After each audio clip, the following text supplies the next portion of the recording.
एक और मैदान में सेंचुरी लगाई है और वो बहुत विशेष है। इस महीने 5 तारीख को देश में यूनिकॉर्न की संख्या 100 के आंकड़े तक पहुंच गई है। और आपको तो पता ही है, एक यूनिकॉर्न यानी कम से कम 7,500 रुपए का स्टार्टअप। इन यूनिकॉर्न्स का कुल वैल्यूएशन $330 बिलियन यानी 25 लाख करोड़ रुपयों से भी ज्यादा है। निश्चित रूप से ये बात हर भारतीय के लिए गर्व करने वाली बात है। आपको यह जानकर भी हैरानी होगी कि हमारे कुल यूनिकॉर्न में से 44 पिछले साल बने थे।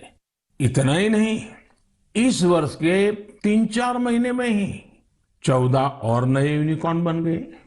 इसका मतलब यह हुआ कि ग्लोबल पैंडेमिक के इस दौर में भी हमारे स्टार्टअप्स वेल्थ और वैल्यू क्रिएट करते रहे।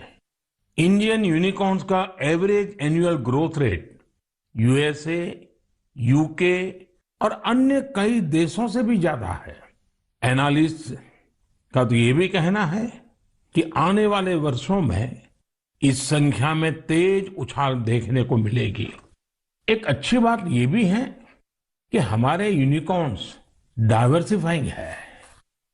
ये e commerce, fintech, edtech, biotech जैसे कई क्षेत्रों में काम कर रहे हैं। एक और बात जिसे मैं ज्यादा अहम मानता हूं वो ये है कि स्टार्टअप्स की दुनिया न्यू इंडिया की स्पिरिट को रिफ्लेक्ट कर रही है। आज भारत का स्टार्टअप इकोसिस्टम सिर्फ बड़े शहरों तक ही सीमित नहीं है। छोटे छोटे शहरों और कस्बों से भी एंटरप्रेन्योर सामने आ रहे हैं। इससे पता चलता है कि भारत में जिसके पास इनोवेटिव आइडिया है वो वेल्थ क्रिएट कर सकता है। साथियों, देश की सफलता के पीछे देश की युवा शक्ति, देश के टैलेंट और सरकार सभी मिलकर के प्रयास कर रहे हैं। हर किसी का योगदान है। लेकिन इसमें एक और बात महत्वपूर्ण है, वो है स्टार्टअप वर्ल्ड में राइट मेंटरिंग यानी सही मार्गदर्शन। एक अच्छा मेंटर स्टार्टअप को नई ऊंचाइयों तक ले जा सकता है। वह फाउंडर्स को राइट डिसीजन के लिए हर तरह से गाइड कर सकता है। मुझे इस बात का गर्व है कि भारत में ऐसे बहुत से मेंटर्स हैं जिन्होंने स्टार्टअप्स को आगे बढ़ाने के लिए खुद को समर्पित कर दिया है। श्रीधर वेम्बू जी को हाल ही में पद्म सम्मान मिला है। वह खुद एक सफल एंटरप्रेन्योर है, लेकिन अब उन्होंने दूसरे एंटरप्रेन्योर को ग्रूम करने का भी बीड़ा उठाया है। श्रीधर जी ने अपना काम ग्रामीण इलाके से शुरू किया है। वे ग्रामीण युवाओं को गांव में ही रहकर इस क्षेत्र में कुछ करने के लिए प्रोत्साहित कर रहे हैं। हमारे यहाँ मदन पड़ाकी जैसे लोग भी हैं जिन्होंने रूरल एंटरप्रेन्योर्स को बढ़ावा देने के लिए 2014 में वन ब्रिज नाम का प्लेटफॉर्म बनाया था। आज वन ब्रिज दक्षिण और पूर्वी भारत के 75 से अधिक जिलों में मौजूद है। इससे जुड़े 9,000 से अधिक रूरल एंटरप्रेन्योर्स ग्रामीण उपभोक्ताओं को अपनी सेवाएं उपलब्ध करा रहे हैं। मीरा शेनॉय जी भी ऐसी ही एक मिसाल है। वो रूरल, ट्राइबल और डिसेबल यूथ के लिए मार्केट लिंक स्किल ट्रेनिंग के क्षेत्र में उल्लेखनीय कार्य कर रही है। मैंने यहां तो कुछ ही नाम लिए हैं, लेकिन आज हमारे बीच मेंटर्स की कमी नहीं है। हमारे लिए यह बहुत प्रसन्नता की बात है कि स्टार्टअप्स के लिए आज देश में एक पूरा सपोर्ट सिस्टम तैयार हो रहा है। मुझे विश्वास है कि आने वाले समय में हमें भारत के स्टार्टअप वर्ल्ड के प्रगति की नई उड़ान देखने को मिलेगी। साथियों, कुछ दिनों पहले मुझे एक ऐसी इंटरेस्टिंग और अट्रैक्टिव चीज मिली जिसमें देशवासियों की क्रिएटिविटी और उनके आर्टिस्टिक टैलेंट का रंग भरा है। एक उपहार है जिसे तमिलनाडु के तंजावुर के एक सेल्फ हेल्प ग्रुप ने मुझे भेजा है। इस उपहार में भारतीयता की सुगंध है और मातृशक्ति के आशीर्वाद। मुझ पर उनके स्नेह की भी झलक है। यह एक स्पेशल तंजावुर डॉल है जिसे जीआई टैग भी मिला हुआ है। मैं तंजावुर सेल्फ हेल्प ग्रुप को विशेष धन्यवाद देता हूं कि उन्होंने मुझे स्थानीय संस्कृति में रचे बसे इस उपहार को भेजा। वैसे साथियों, ये तंजावुर डॉल जितनी खूबसूरत होती है, उतनी ही खूबसूरती से ये महिला सशक्तिकरण की नई गाथा भी लिख रही है। तंजावुर में महिलाओं के सेल्फ हेल्प ग्रुप्स के स्टोर और कियोस्क भी खुल रहे हैं। इसकी वजह से कितने ही गरीब परिवारों की जिंदगी बदल गई है। ऐसे कियोस्क और स्टोर्स की सहायता से महिलाएं अब अपने प्रोडक्ट ग्राहकों को सीधे बेच पा रही हैं। इस पहल को तारगईगल कई विनयी पोरुत्कल वीरप्पनई अंगाड़ी नाम दिया गया है। खास बात यह है कि इस पहल से 22 सेल्फ हेल्प ग्रुप जुड़े हुए हैं। आपको ये भी जानकर अच्छा लगेगा कि महिला सेल्फ हेल्प ग्रुप्स, महिला स्वयं सहायता समूह के ये स्टोर तंजावुर में बहुत ही प्राइम लोकेशन पर खुले हैं। इनकी देखरेख की पूरी जिम्मेदारी भी महिलाएं उठा रही हैं। ये महिला self help group Thanjavur doll और ब्रोंज लैंप जैसे जीआई प्रोडक्ट के अलावा खिलौने, मेट और आर्टिफिशियल ज्वेलरी भी बनाते हैं। ऐसे स्टोर की वजह से जीआई प्रोडक्ट्स के साथ साथ हैंडीक्राफ्ट के प्रोडक्ट की बिक्री में भी काफी तेजी देखने को मिली है। इस मुहिम की वजह से न केवल कारीगरों को बढ़ावा मिला है, बल्कि महिलाओं की आमदनी बढ़ने से उनका सशक्तिकरण भी हो रहा है। मेरा मन की बात के श्रोताओं से भी एक आग्रह है, आप अपने क्षेत्रों में ये पता लगाएं कि कौन से महिला सेल्फ हेल्प ग्रुप काम कर रहे हैं। उनके प्रोडक्ट्स के बारे में भी आप जानकारी जुटाएं और ज्यादा से ज्यादा इन उत्पादों को उपयोग में लाएं। ऐसा करके आप सेल्फ हेल्प ग्रुप की आय बढ़ाने में तो मदद करेंगे ही, आत्मनिर्भर भारत अभियान को भी गति देंगे। साथियों, हमारे देश में कई सारी भाषाओं, लिपियां और बोलियों का समृद्ध खजाना है। अलग अलग क्षेत्रों में अलग अलग पहनावा, खान पान और संस्कृति, ये हमारी पहचान है। ये डाइवर्सिटी, ये विविधता एक राष्ट्र के रूप में हमें अधिक सशक्त करती है और एकजुट रखती है। इसी से जुड़ा एक बेहद प्रेरक उदाहरण है एक बेटी कल्पना का, जिसे मैं आप सभी के साथ साझा करना चाहता हूं। उनका नाम कल्पना है, लेकिन उनका प्रयास एक भारत श्रेष्ठ भारत की सच्ची भावना से भरा हुआ है। दरअसल कल्पना ने हाल ही में कर्नाटका में अपनी 10वीं की परीक्षा पास की है। लेकिन उनकी सफलता की बेहद खास बात यह है कि कल्पना को कुछ समय पहले तक कन्नड़ा भाषा ही नहीं आती थी। उन्होंने न सिर्फ 3 महीने में कन्नड़ा भाषा सीखी, बल्कि 92 नंबर भी मिला करके दिखाए। आपको ये जानकर हैरानी हो रही होगी, लेकिन ये सच है। उनके बारे में और भी कई बातें ऐसी हैं जो आपको हैरान भी करेगी और प्रेरणा भी देगी। कल्पना मूल रूप से उत्तराखंड के जोशीमठ की रहने वाली हैं। वे पहले टीबी से पीड़ित रही थी और जब वे तीसरी कक्षा में थी, तभी उनकी आंखों की रोशनी भी चली गई थी। लेकिन कहते हैं ना, जहां चाह वहां राह। कल्पना बाद में मैसूरू की रहने वाली प्रोफेसर तारामूर्ति के संपर्क में आई, जिन्होंने न सिर्फ उन्हें प्रोत्साहित किया, बल्कि हर तरह से उनकी मदद भी की। आज वो अपनी मेहनत से हम सब के लिए एक उदाहरण बन गई है। मैं कल्पना को उनके हौसले के लिए बधाई देता हूं। इसी तरह हमारे देश में कई ऐसे लोग भी हैं जो देश की भाषाई विविधता को मजबूत करने का काम कर रहे हैं। ऐसे ही एक साथी है पश्चिम बंगाल में पुरुलिया के श्रीपति टूडू जी पुरुलिया की सिद्धो कानो बिरसा यूनिवर्सिटी में संथाली भाषा के प्रोफेसर हैं। उन्होंने संथाली समाज के लिए उनकी अपनी ओल चिकी लिपि में देश के संविधान की कॉपी तैयार की है। श्रीपति टूडू जी कहते हैं कि हमारा संविधान हमारे देश के हर एक नागरिक को उनके अधिकार और कर्तव्य का बोध कराता है। इसलिए प्रत्येक नागरिक को इससे परिचित होना जरूरी है। इसलिए उन्होंने संथाली समाज के लिए उनकी अपनी लिपि में संविधान की कॉपी तैयार करके भेंट सौगात के रूप में दी है।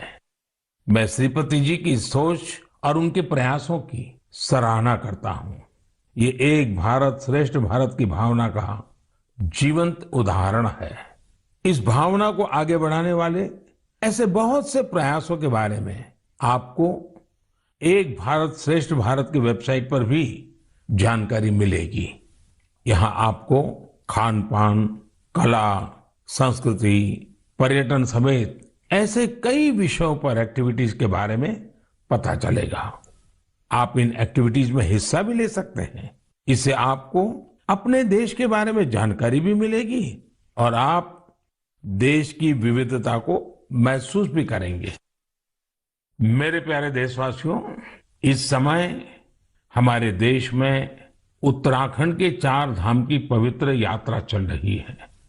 4 धाम और खासकर केदारनाथ में हर दिन हजारों की संख्या में श्रद्धालु वहां पहुंच रहे हैं।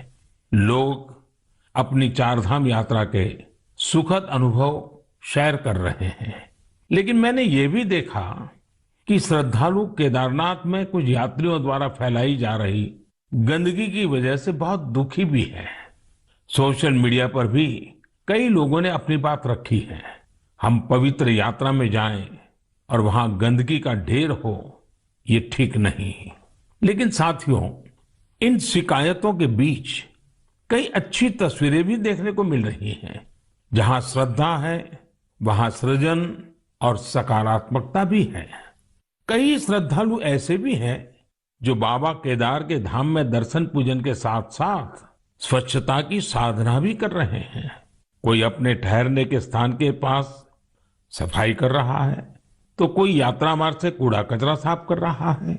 स्वच्छ भारत अभियान की टीम के साथ मिलकर कई संस्थाएं और स्वयंसेवी संगठन भी वहां काम कर रहे हैं। साथियों, हमारे यहाँ जैसे तीर्थ यात्रा का महत्व होता है, वैसे ही तीर्थ सेवा का भी महत्व बताया गया है। और मैं तो ये भी कहूंगा, तीर्थ सेवा के बिना तीर्थ यात्रा भी अधूरी है। देवभूमि उत्तराखंड में ऐसे कितने ही लोग हैं जो स्वच्छता और सेवा की इस साधना में लगे हुए हैं। रुद्रप्रयाग के रहने वाले श्रीमान मनोज बैंजवाल जी से भी आपको बहुत प्रेरणा मिलेगी। मनोज जी ने पिछले 25 वर्षों से पर्यावरण की देखरेख का बीड़ा उठा रखा है। वो स्वच्छता की मुहिम चलाने के साथ ही पवित्र स्थलों को प्लास्टिक मुक्त करने में भी जुटे रहते हैं। वहीं गुप्त काशी में रहने वाले सुरेंद्र बगवाड़ी जी ने भी स्वच्छता को अपना जीवन मंत्र बना लिया है। वो गुप्त काशी में नियमित रूप से सफाई कार्यक्रम चलाते हैं और मुझे पता चला है इस अभियान का नाम भी उन्होंने मन की बात रख लिया है। ऐसे ही देवर गांव की चंपा देवी जी पिछले 3 साल से अपने गांव की महिलाओं को कूड़ा प्रबंधन यानी वेस्ट मैनेजमेंट सिखा रही है। चंपा जी ने सैकड़ों पेड़ भी लगाए हैं और उन्होंने अपने परिश्रम से एक हरा भरा वन तैयार कर दिया है। साथियों, ऐसे ही लोगों के प्रयासों से देवभूमि और तीर्थों की वो दैवीय अनुभूति बनी हुई है जिसे अनुभव करने के लिए हम वहां जाते हैं। इस देवत्व और आध्यात्मिकता को बनाए रखने की जिम्मेदारी हमारी भी तो है। अभी हमारे देश में 4 धाम यात्रा के साथ साथ आने वाले समय में अमरनाथ यात्रा, पंढरपुर यात्रा और जगन्नाथ यात्रा जैसी कई यात्राएं होगी। सावन मास में तो शायद हर गांव में कोई न कोई मेला लगता है। साथियों, हम जहां कहीं भी जाए, इन तीर्थ क्षेत्रों की गरिमा बनी रहे, शुचिता, साफ सफाई, एक पवित्र वातावरण, हमें इसे कभी नहीं भूलना है। उसे जरूर बनाए रखें। और इसलिए जरूरी है कि हम स्वच्छता के संकल्प को याद रखें।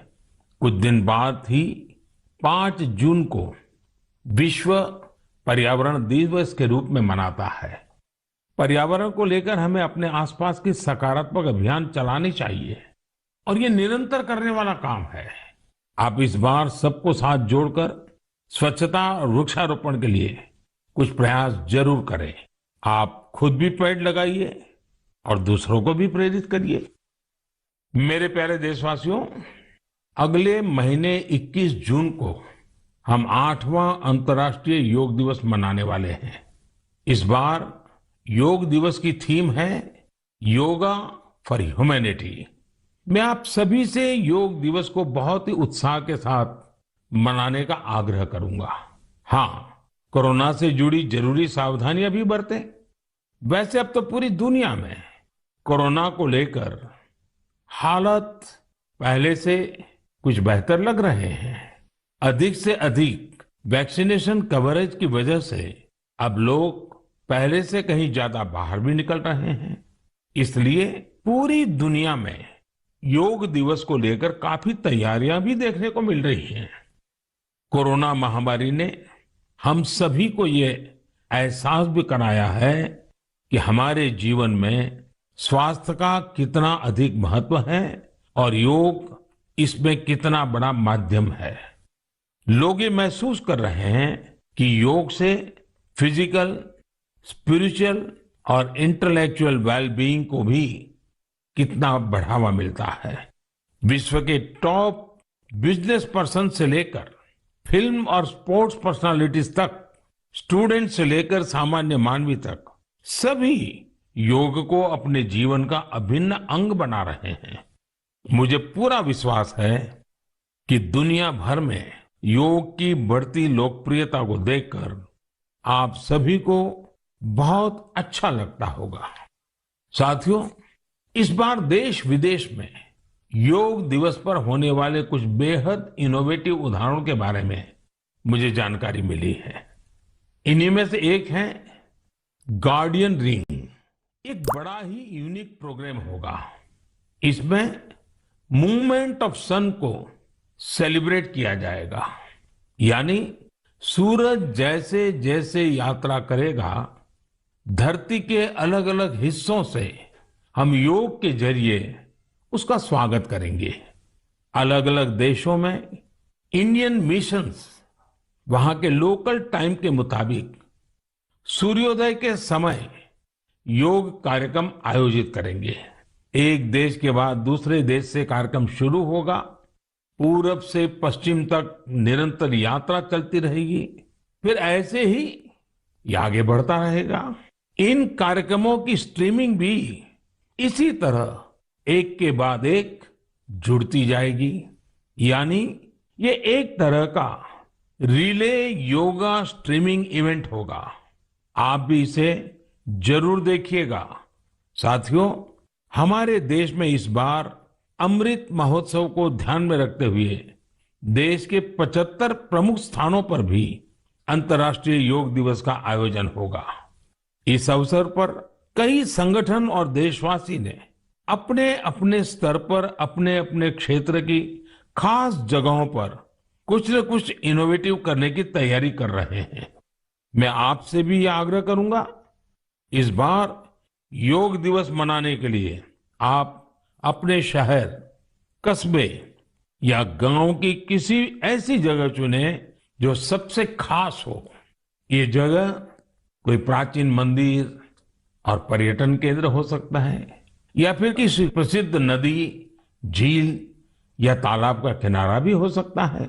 इससे योग के साथ साथ आपके क्षेत्र की पहचान भी बढ़ेगी और पर्यटन को भी बढ़ावा मिलेगा।